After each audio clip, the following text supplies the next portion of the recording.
video, we're going to do a West Coast swing move called the Eggbeater. It is 2 8-count moves, and they both look like a basket whip. We'll start off, we'll show you what it looks like.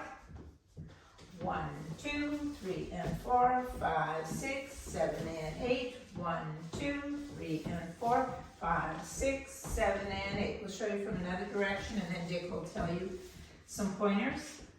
1, 2, 3, and 4, 5, 6, 7, and 8. 1, 2, 3, and 4, 5, 6, 7, and 8.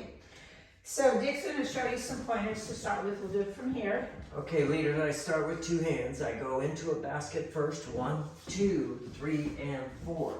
I invert my left hand, roll an outside turn. I step out of the way. 5. Takes me back 5. Roll the turn. 6. He places me here on 6. And Connect then both hands and stay with it into a hammerlock. Then to bail out, I'm going to step back on 1. Face the girl on side 2.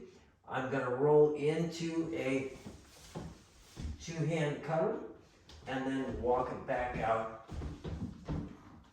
Okay, so I'll show you from my point of view. He takes me into a basket. 1, 2, 3, and 4. And in class, what happened is the ladies were not going far enough out, so make sure you do that.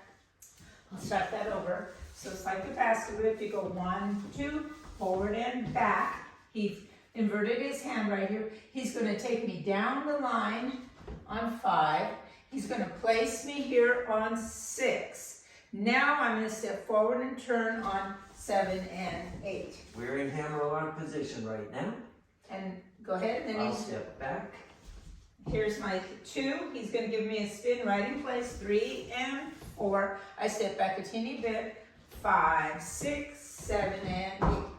That is called the Eggbeater. Thanks for taking our class. Bye-bye.